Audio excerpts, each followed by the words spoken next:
Il y a une question que tout être humain finit par se poser. Qui est vraiment Dieu? Pas le Dieu des religions en général, mais le Dieu spécifique du christianisme. Celui que Jésus appelait Père. Et la réponse, quand on la comprend vraiment, laisse sans voix. Dans le christianisme, Dieu n'est pas une force cosmique. Pas une énergie. Pas un principe abstrait. Il est une personne. Il pense. Il aime. Il choisit. Il parle. La Bible le dit clairement, Dieu est esprit. Il est la source de tout ce qui existe. Il est l'être lui-même. La Bible commence par ces mots, au commencement, Dieu créa. Ce qui signifie qu'avant ce commencement, Dieu existait déjà. Avant le temps. Avant l'espace. Avant la matière. Avant tout ce que nous pouvons imaginer. Il n'y avait rien, et puis il y avait lui. Et là, la question qui fait trébucher tout le monde arrive. Mais qui a créé Dieu? Si tout a une cause, Dieu aussi doit avoir une cause, non? Cette question semble logique. Mais elle repose sur une erreur fondamentale. Elle suppose que Dieu est soumis au temps et aux causes. Or, Dieu n'est pas dans le temps. Il est le créateur du temps lui-même.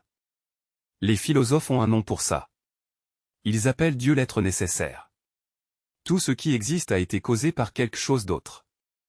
Sauf Dieu. Il existe par lui-même.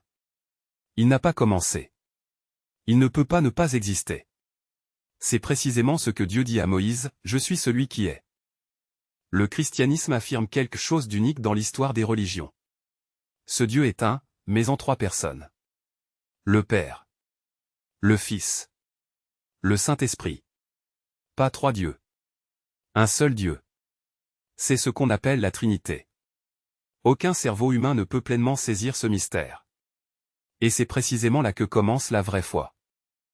La Bible fait une déclaration qui n'existe dans aucune autre religion. Dieu est amour. Pas, Dieu aime parfois. Pas, Dieu peut être aimant. Mais, l'amour est sa nature même. C'est ce qu'il est. Et c'est pour cela qu'il a créé. Non par besoin. Mais par excès d'amour. Et voici ce qui dépasse toute logique humaine. Ce Dieu infini, éternel, tout-puissant, a choisi de devenir un homme. Un bébé. Né dans une étable. Il a pleuré. Il a eu faim. Il a souffert. Il a été tué par ses propres créatures. Aucune autre religion n'ose proposer quelque chose d'aussi radical. Voilà pourquoi ça semble incroyable. L'univers contient 200 milliards de galaxies. Chaque galaxie contient des centaines de milliards d'étoiles. Le Dieu qui a conçu et maintenu tout cela connaît votre nom. Il compte les cheveux de votre tête.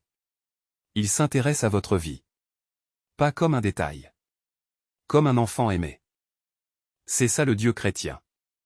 Pas une force lointaine et indifférente. Pas une idée philosophique. Une présence. Un père. Un ami. Qui existe depuis toujours, sans cause, sans fin. Et qui vous cherche. Depuis avant votre naissance. Jean 3 verset 16, Dieu a tant aimé le monde qu'il a donné son Fils unique.